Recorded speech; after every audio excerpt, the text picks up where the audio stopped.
Here is what I need you to do. I need you to stop waiting for permission to shine.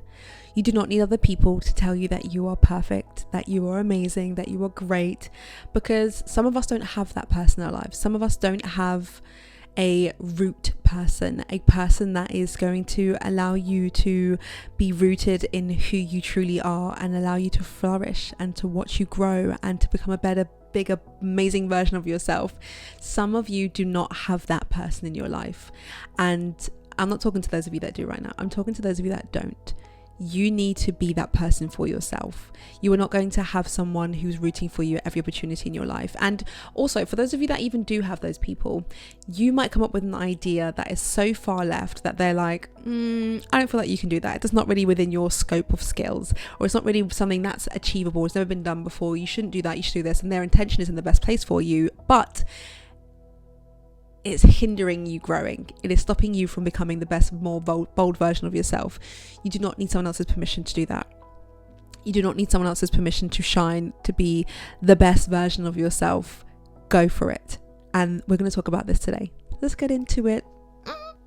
Own your power. You do not need permission from anyone, and I mean anyone, to go after your dreams, to do the thing that you want to do, to be the person that you want to be.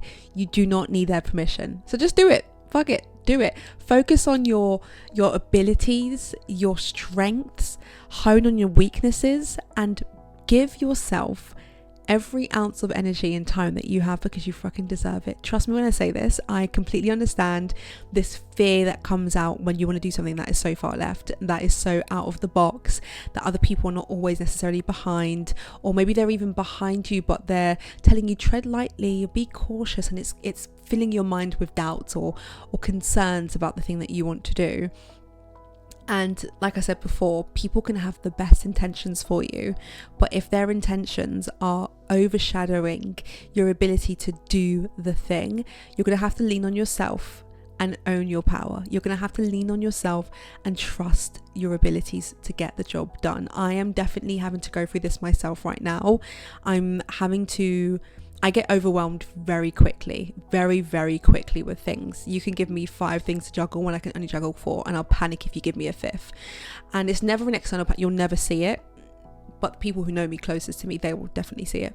But outside of that, you will never see it. So what happens is it looks like I've got everything under control, but I really don't. And when I panic quite easily, just going back to that, when I panic quite easily, I can forget that I am more powerful. And when I say powerful, I mean I have this inner strength that can come out of fucking nowhere when I need to get shit done. But I haven't honed that skill because I've been hiding behind the fear of embarrassment, fear of, rejection, fear of people not standing by me and getting things done and whatever it is. I've allowed the fear to overshadow me getting the job done, me doing that thing, and that leads to overwhelm. I get very overwhelmed very quickly. It's very annoying. If you've got any tips for that, by the way, I would really appreciate it. Drop it in the comments, let me know. And one of the things that I had to really, really focus on is that I am in control of my life. It is my life. Same way I'm going to tell you this, babe, it is your life. People can give you their opinions, they can give you their thoughts, they can give you their 2 cents, but at the end of the day, the life that you're living belongs to you. And if you're not happy with it, you are the only person that can change it. So take responsibility of that, take ownership, and don't allow it to scare you. Don't let it scare you, because it scared me in the beginning. When I first came to full terms with the fact that I am in charge of my life, I panicked. I was like, oh my God, I'm just a baby. I was like, I can't do this. I'm not responsible enough. No. And then I had to really talk to myself, and I was like, Nalita, you've got this. There's nothing that you can't do. Look at the things that you've overcome so far. You can fucking do this. You can tackle life. It's not that deep.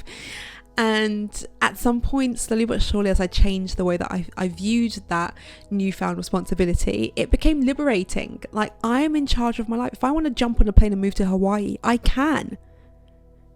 What? I'm an adult. Damn. On this journey of no longer waiting for permission and just shining, you're going to want to take small steps. And that is our next point. Take small baby steps towards the person that you want to become. And I, on a few occasions, have backtracked so many steps because I've knocked myself back so many times, because what I've tried to do is jump 10,000 steps ahead. I've tried to get to the end result and live the end result without going through the steps of actually getting there, which doesn't make any sense. It genuinely sounds like insanity at this point. But if you know what I mean, you'll know what I mean. Like, you're so desperate to have the family, the home and the horses. You're so desperate to have all of those things, and you really want those things that you're trying to skip towards the end. And God's like, that's not how it works, love. You need to go through, just like every other human being, you need to go through A, B, C, D, E, F, G if you want to get all the way down to Z. And you can't skip, unfortunately. Dang it, you can't skip. Sorry, y'all. I tried to ask him, but he said no. Apparently we got to go through every single step. The hell? Who came up with that? He did. So take small steps towards your main goal. Write out your main goal and then create micro steps underneath that you need to go through that will help you get to the next stage. That is how you're going to do that part. Also, when you go through each step, give yourself a pat on the back, reward yourself, recognize that you've done well. Because one thing that I was doing was completely ignoring every milestone until someone was like, Nalia, have you got a picture of yourself doing this? I'm like, no. No. Did you celebrate this thing? No. Congratulations on this thing. And I'm like, what thing? Oh yeah, that thing. Like, don't completely ignore every single thing that you do well, because what you'll miss is the opportunity to reinforce your worth, right? What you'll miss is the reinforcement of your trust in your ability, because you've skipped it. So it's almost like it never actually happened. But when you stop, pause and acknowledge the fact that you did this thing and you did it well, and you congratulate yourself, your brain goes, oh, we can tackle these sort of problems. That's good to know. I'll file that for later. So when another problem comes up, rather than you going, I don't know if I can handle this, your brain's like, yeah, but 2005, you did that thing, you did it so well, and you got rewarded for it. Do you remember that?